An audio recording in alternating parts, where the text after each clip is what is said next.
So this video, I'm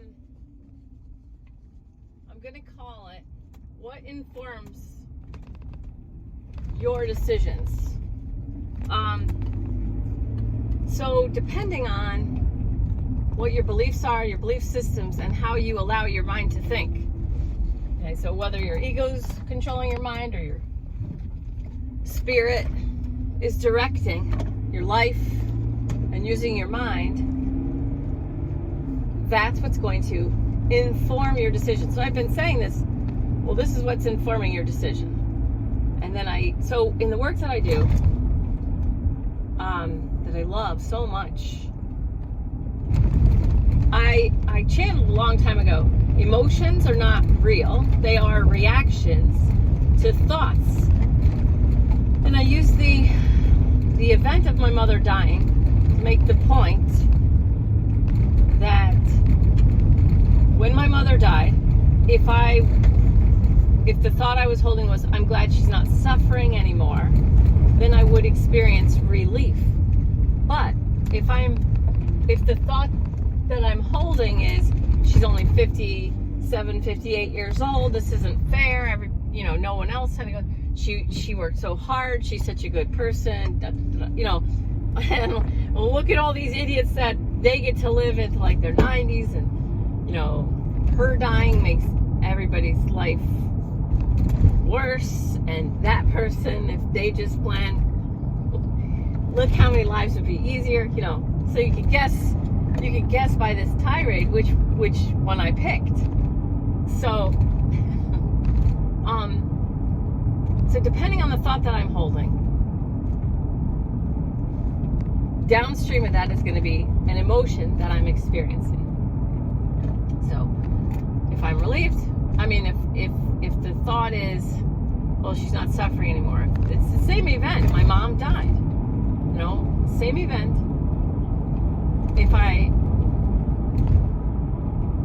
If I'm glad she's not suffering anymore, then I'm going to experience relief. I'm going to experience positive emotions. But if I'm angry that she was too young and she was such a good person, she was like perfect, now I'm angry or whatever. So you get the idea. All right. So Steve Hughes, I love Steve Hughes. He's a Australian comedian. Oh my God. If he dies, I'll be sad. He's someone I would love to meet. I would love to meet Steve Hughes, Ricky Gervais, Bill Burr, Bob Dylan. Other than that, I don't understand why famous people are like so given such a... Did you see who that is? I guess maybe because I flew those kinds of people, and I'll tell you who was really nice was the Bryan Adams band. I flew Bryan Adams band out of Boston, and they were very cool. And Train, I flew... my friends flew them, but same charter company. Oh my God.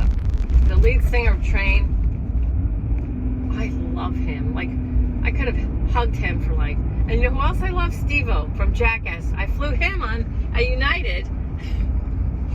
And I was like, you look friend. It was before they were super big. And I was like, oh, I know you. And I'm like, oh my God, I know you. So, I got his autograph. I only got 2 autographs. I got Jerry Springer's autograph once because I thought it was funny.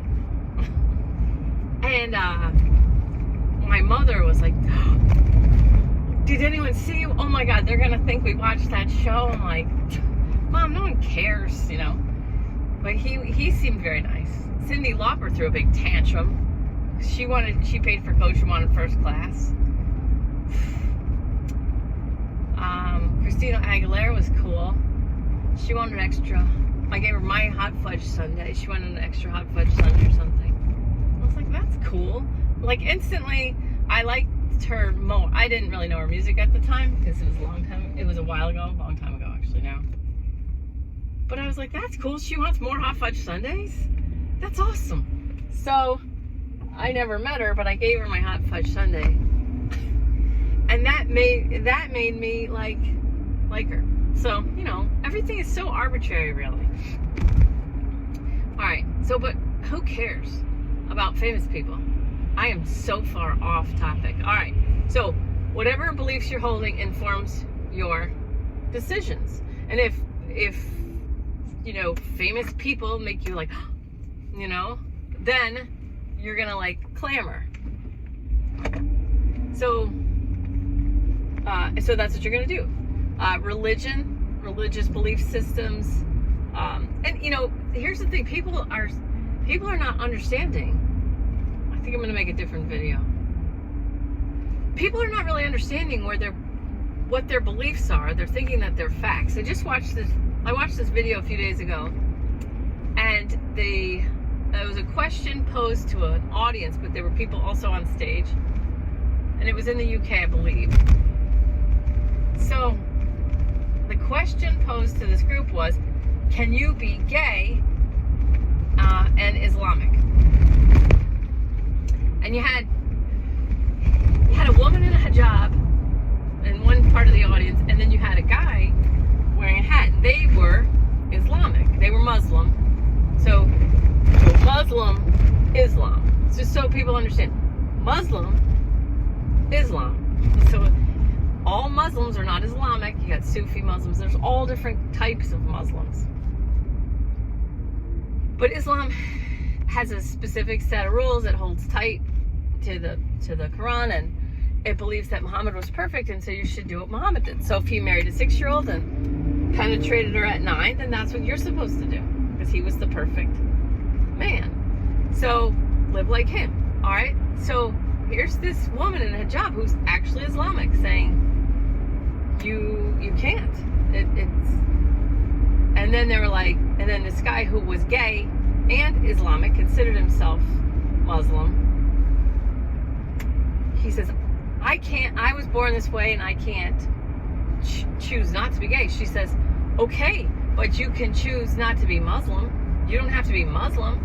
You know, if you can't change the fact that you're gay, fine, you were born this way. Okay, fine.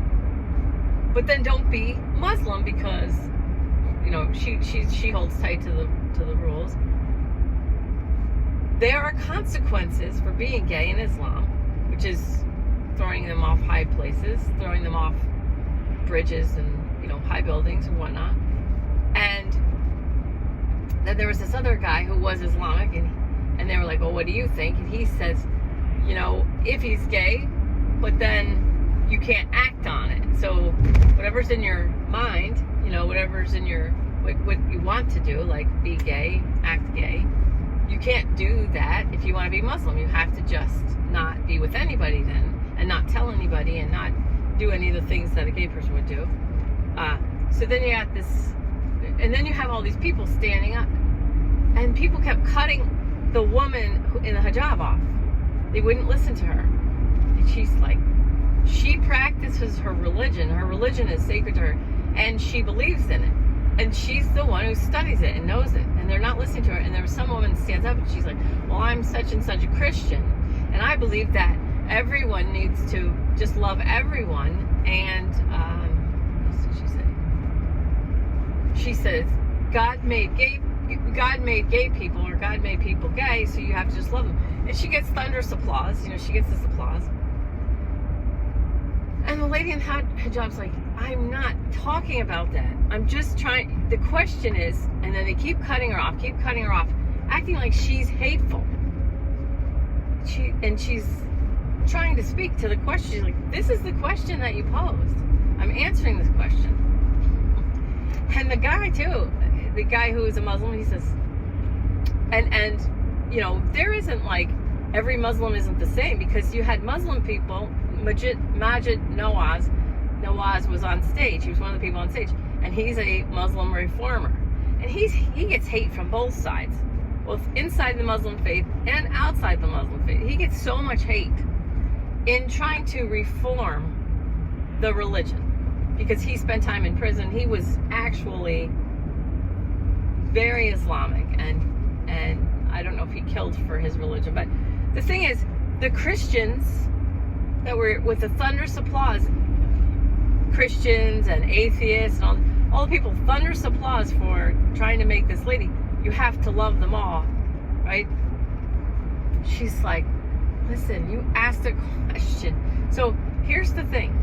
these Christian atheists, all these people clapping so hard, you have to love everybody, and some people are gay, and so you have to love them. They're not understanding that that's their belief system, okay? And then they are,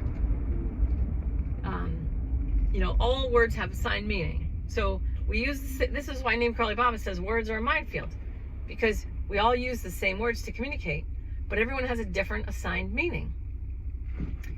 And so the two Islamic Muslims believe that it is a loving thing to do. It's the right thing to do. It's the righteous thing to do to save the soul of the gay people, to save their soul by doing what they were told to do and throw them off high places. Or,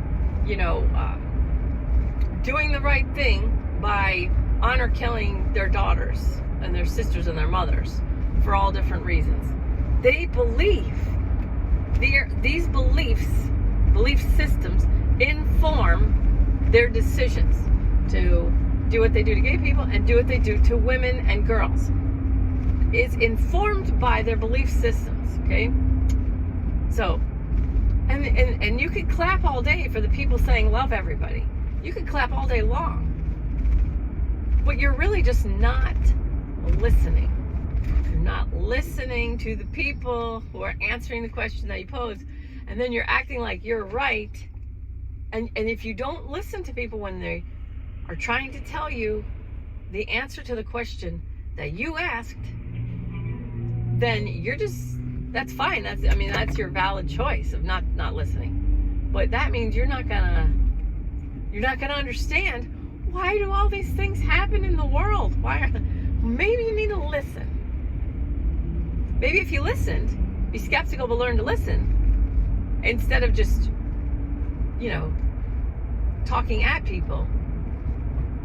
Now, I'm not weighing in on who's right. I'm saying the woman, when I listened to her, the woman in the hijab made a lot of sense to me. I thought she was very well spoken. I thought she was clear and concise. She was not telling him that he's not supposed to be gay. They were acting like she was doing that, but she wasn't. She was saying, hey, listen, you say you can't help being gay, fine. Then you can't choose not to be gay. Okay, fine. Then don't choose to be Muslim. Why are you choosing to be in a religion that tells you you can't be what you are? And the man was saying, it's fine that you're gay, and it's fine that you want to be Muslim, but you can't ever act on it or tell anybody about it, because we know the consequences. They're very well clearly spelled out in the Quran. And no, not every single Muslim is gonna say, oh yeah, that's a good thing to do. Like Majid Noah says, we need to reform the religion. So it's like, so I don't often watch these kinds of videos, because it's just rearranging the deck chairs on the Titanic. It's like some people trying to tell their point, and other people just virtue signaling, and then audience applause. And although I can watch this video and I can appreciate what each person is putting in, and I can appreciate the intention of the conversation in the first place, the intention of the question, the intention of the conversation is a positive intention to talk, come together, find some common ground, get along, on and on. It's positive intention. You have these I would say most of the people in that room were genuine, loving people that really want to get along and have dialogue and have productive dialogue and have a conversation, find some common ground and have a discussion. No one was screaming. No one was talking over each other. Maybe that's because it was the UK, everyone, well, no, they did talk over the Muslim woman. They did do that, actually. But no one was screaming, and she wasn't screaming. when they started talking over her, she stopped talking and then waited. She was really pretty remarkable now that I think about it. Because it was really like her against everyone, actually. She was trying to tell them, like, look, this is what's in the book. This is what's in the book. This is what I believe. But it's clearly spelled out. So you see all this stuff happening with all these religions. So religions inform decisions. So, you know, like the mother who killed her 13-year-old daughter, you know, she's looking at, I only have like 50 more years maximum with you, daughter, but I have in eternity with Muhammad. So you think that I'm going to like burn in hell for eternity just because I don't bring honor back to my family when you look at a boy twice? No, I have to kill you. So, you know, these beliefs inform actions.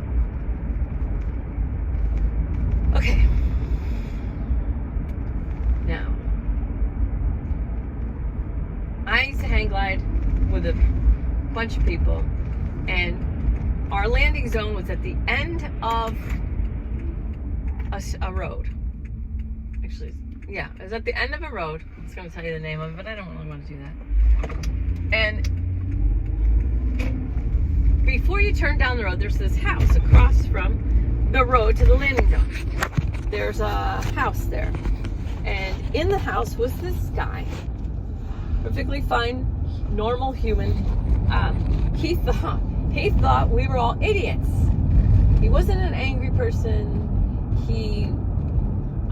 It was funny. Like, it was funny to all of us. He's like, you guys are all idiots. But he still helped us. He still helped them. I never did it. He still helped them mow the landing zone. They used to mow a bullseye so we could have contests and stuff, try and land in the bullseye.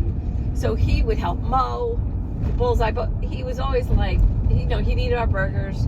We'd give him burgers and beer and thank him, and he liked us. He still thought we were idiots.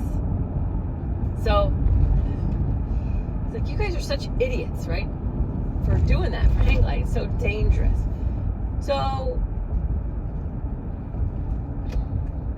helped us mow, and then there was a rainstorm, a big rainstorm, and he was laying on his couch watching television, and a huge tree cracked, smashed his house, and killed him while he was laying on the couch watching television. And I'm not saying that's funny, and I'm not saying that that's any kind of a, you know, like little story that you should take something from, right? But you know, here's this guy thinking we're idiots. It's a little funny. I mean, all right, it's a little funny. I'm trying not to laugh, but yeah, it's a little funny that that's the guy that dies out of all of us. My friend, I have a friend that smashed into a fence and he cracked some ribs, and then I have a couple friends that broke collarbones, you know. But here's this guy that died. Okay. He thought, and you would assume it's much safer to lay on your couch and watch television than it is to hang glide, than to ride on a kite in the sky. You know, that would be pretty, people would think that's pretty much true, like factual information. It's safer to watch television from your couch than it is to hang glide. Like most people would, that's just common sense, right? Nothing's common sense, is my point. We hold beliefs, there's beliefs and belief systems. Now, I have,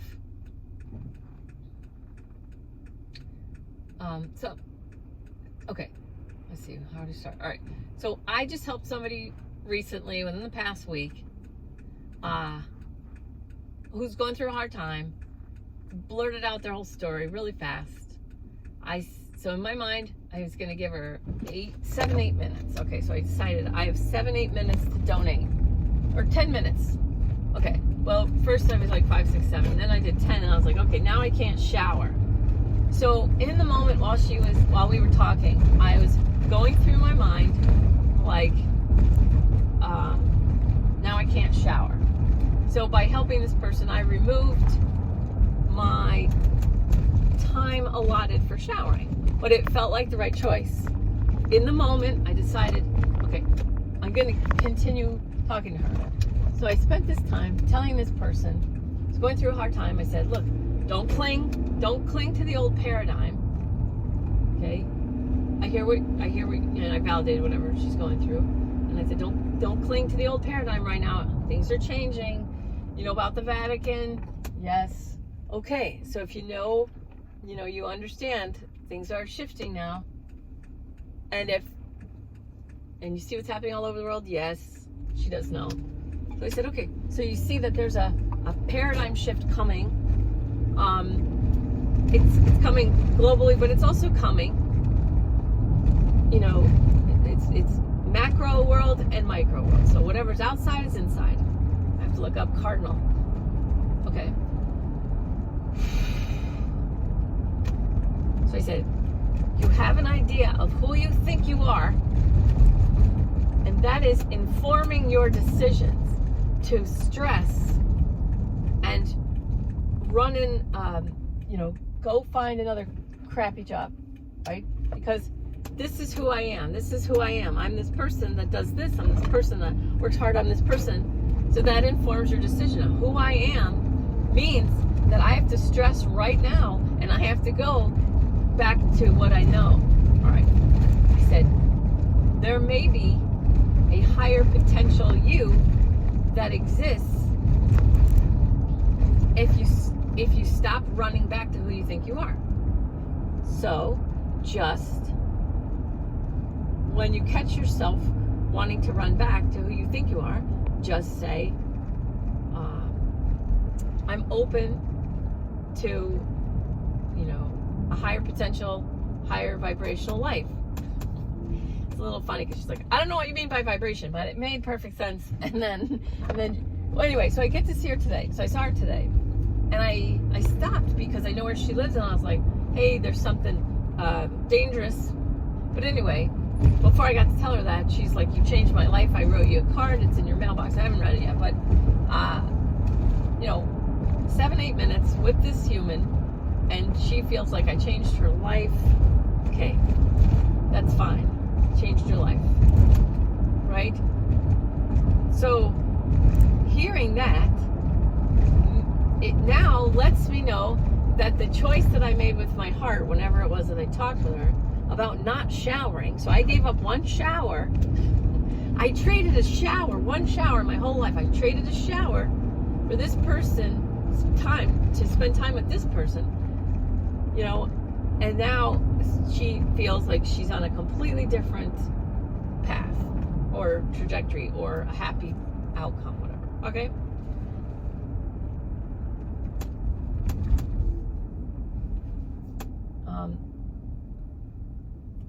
I'm working with someone else much more seriously than that. That was just 2 random conversations in cars on the side of the road. All right.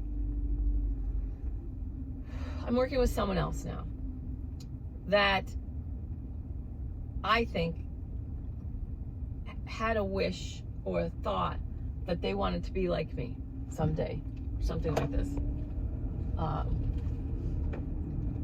Like, this human exuded respect and love, and like I felt like they were impressed with me, like since they met me, and then every time since, I like this, I like your dress, I like your, okay? So this person that I'm working with much more seriously, I have to be careful with my resources and which is time, money, energy when it comes to this person. Okay? All the people, and I mean every single person that I gave free Reiki training to, every single person that I gave free Reiki training to, so that I could help them, so that they could help themselves is really what it is. Doesn't talk to me anymore. I mean, they don't talk to me at all. And some of them made my name mud. Some of these people, I did so much for these people. And I gave them free Reiki training. There was nothing given back. They had no way to give back. And if one of you that's listening, it's like, I still talk to you, you gave back in the form of food. So there was a give back. You always gave back. All right, but the people that just took it for free and never had, they are all victims. They all made themselves into victims of me at one point or another. It's all victim or empowerment mindset. Okay, so, speaking of that person, I just heard from you, and you said you can see and feel lower vibrational people, and that you don't even bother with them anymore. And I said, great. So now remember that you don't owe anybody anything, and that your resources, time, energy, money, you need to protect those. So it's great she understands about time. She doesn't have much money right now. So that's not a problem. But there's a reason people say time is money. Time is money because you use your time to make money. And it's not about money. It's not about money. Money is an energy. So it's an exchange. So whether it's the barter system or you're paying for something, it's all an exchange. So I like to use money to deliver the concepts of law of attraction and resources, because it's easy to understand. People understand money. Okay. I think we live in the most amazing, coolest times right now. And I probably said that in a past life too. But I am telling you, holy mackerel, things are happening so fast right now. And the people, so I'm just gonna talk about one last person that I work with. It would be so easy for this person to hate. I mean, it's easy to slap a name and a face onto human beings that have made this person's life difficult. Like the easiest thing ever. Beyond easy, really. So easy. So I work with this person and I say,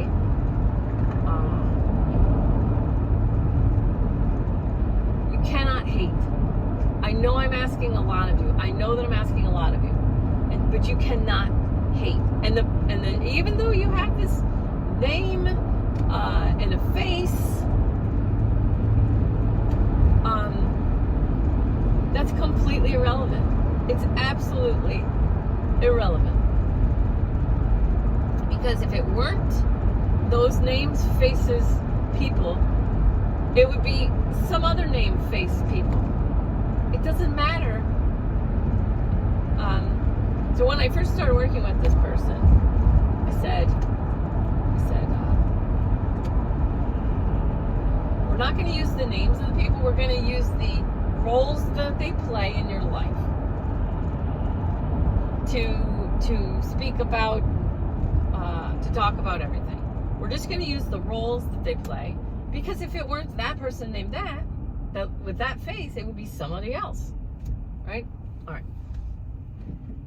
Now, this person's going through exponential growth right now, just exponential growth.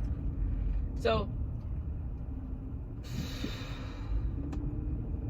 I've been telling her, you cannot hate, because you have to stand behind your choices that you make right now.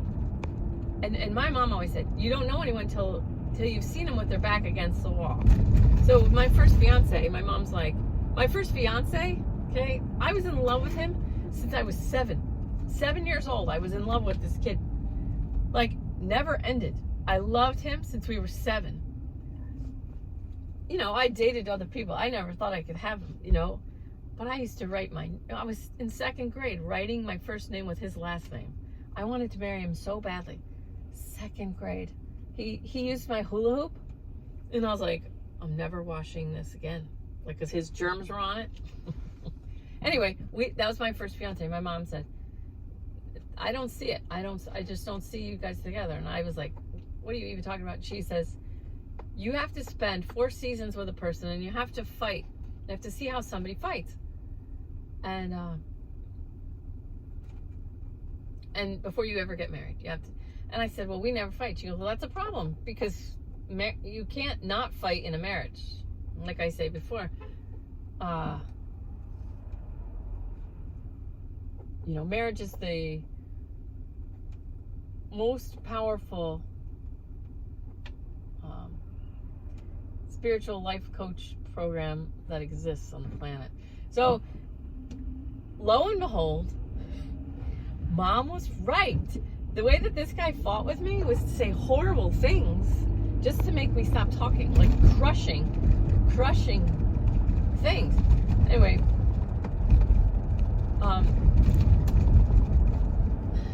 wow, that was a big tangent.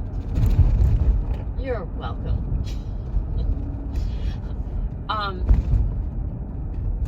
All right. Back to this person that I'm working with. That I said you can't hate. Every choice that you make you have to keep your compass on love, because every choice that you make is a choice you're gonna have to defend. And if we are capable, she wants to do the work that I do. So I believe she does. It could be that I'm forcing her into it, but I really don't think so. I think she's perfect for what I do. I know, okay, I see people's potential, and that can be difficult sometimes, because when they don't actually live up to that potential, or it can be difficult. But that's just my attachment to an agenda, because people say they want high vibrational lives. People say they want it, and then I can give them a plan to get there, but they don't all choose it. They don't all choose to do the hard work, which is only really hard in the beginning, and then it gets easier and easier. But some people just give up and they go back to what they know. It's I call it the battered wife syndrome. It's too hard. It gets too hard.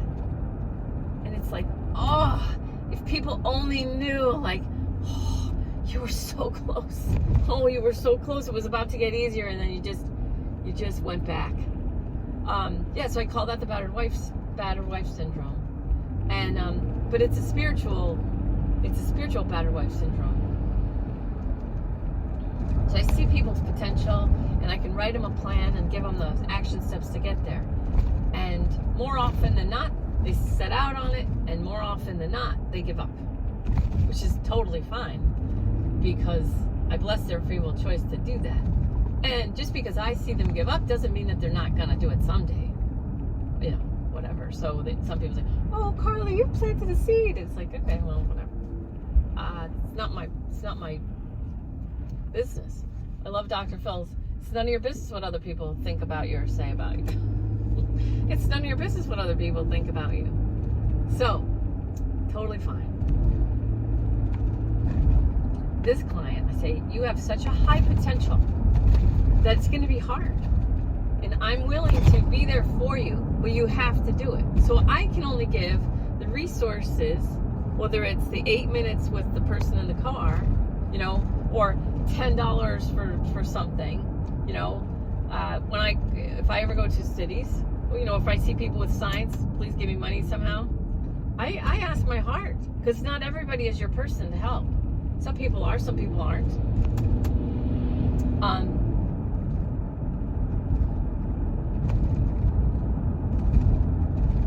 I gotta tell a pizza story. I bought a homeless person in Chicago something one time, and but I'll save that for another time. But not everybody's your person to help. Just because you can doesn't mean that you should. Your resources are important: time, energy, money, and so I stay aligned with my heart on how much to do and what to do when. So I mean, you can't imagine how many people ask for my help through texts, through whatever. Text is best, you know. I would rather that they set up appointments and come legitimately, and then I have the time, and they come like an appointment, and then it's faster. But you know, not everybody's going to do that. So from that point, so that's my ideal. Make an appointment, obviously, and then off from that, it's like, okay, well now I have to decide how much to give, how to give, when to give, what to give, so that I stay in integrity, so that I stay in alignment, so that I don't waste my resources. Oh, my friend Adam said, the people who need you to set boundaries, or the people that you need to set boundaries with, they need you to set boundaries more than you even need to set boundaries. I hope that makes sense, because that was extremely profound. That helped me a lot. The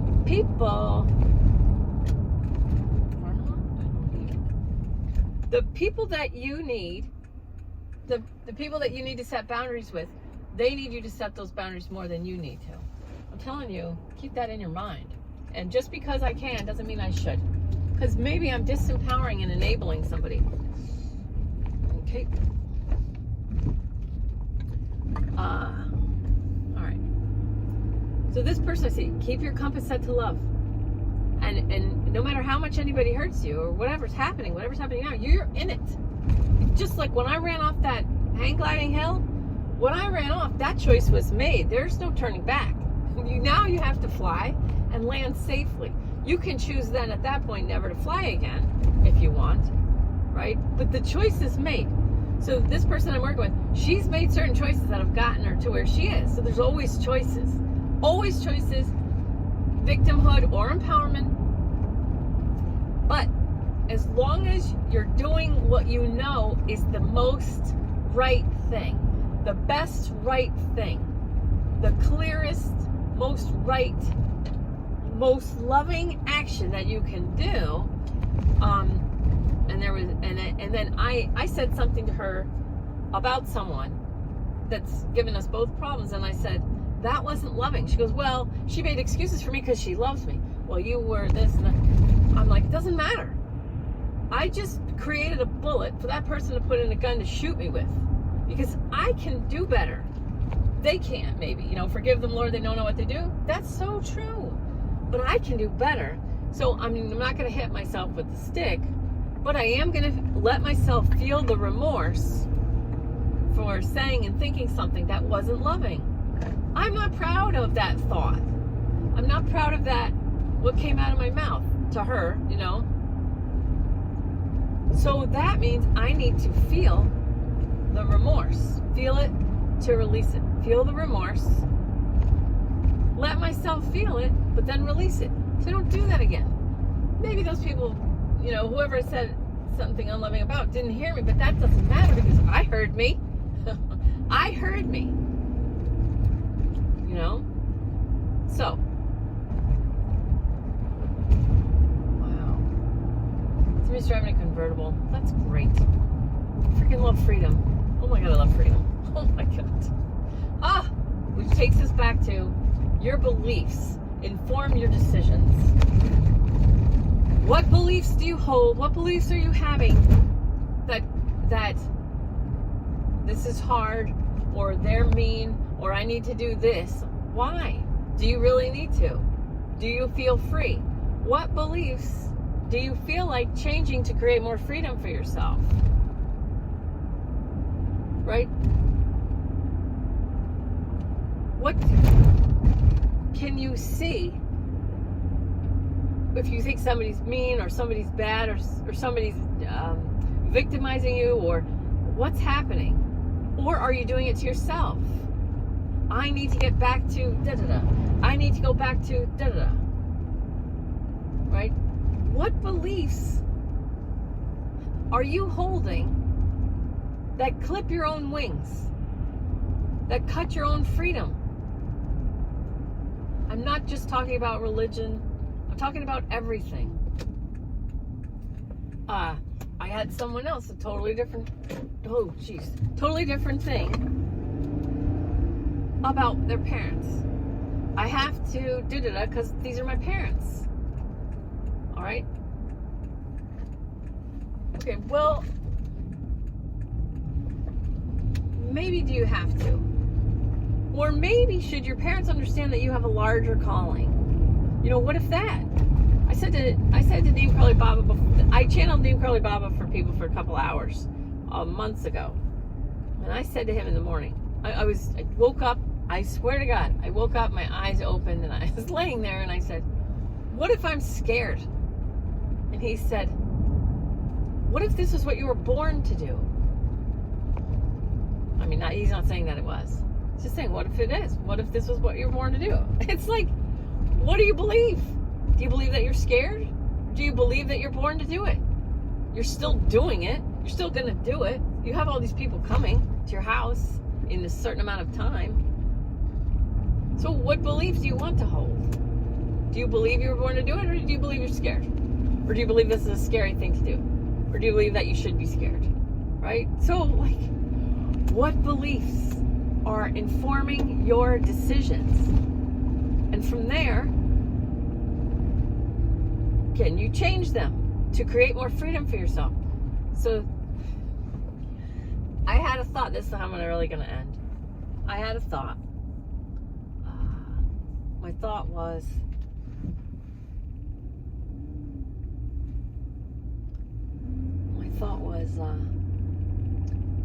so something happened in my head. I had, this is effing BS. That's my thought I was holding. And I heard Neem Karoli just say that back to me. Neem Karoli Baba said. He said it with laughing. He's like laughing. And he said that back. I could hear it in his voice. This is thankful. And when he said it, I'm telling you, when he said that, so when I heard my own mind say it, I was like, righteous, or yeah, it is. Like it was a fact. When I heard him say it, it was hilarious. All of a sudden it was hilarious. Nothing is that. Nothing is effing BS. Nothing at all is effing BS. Because we're in the world with all these other people that also have the same amount of free will, choice that we do. I just watched a video with these people, two people in England, just went into like a Best Buy and just started ripping stuff out, just started tearing stuff apart. Tearing stuff out of Best Buy. Someone just videotaped it. And it was like, wow, they're really doing that. And then it was on Twitter. It was on Twitter, which I love. I love Twitter. So it was on Twitter, and it was really funny. Anyway, I love you. See what kind of beliefs you can let go of to bring more freedom to yourself. And I'm sorry that I'm late, Brandon. I'm in your driveway. Love you. Bye.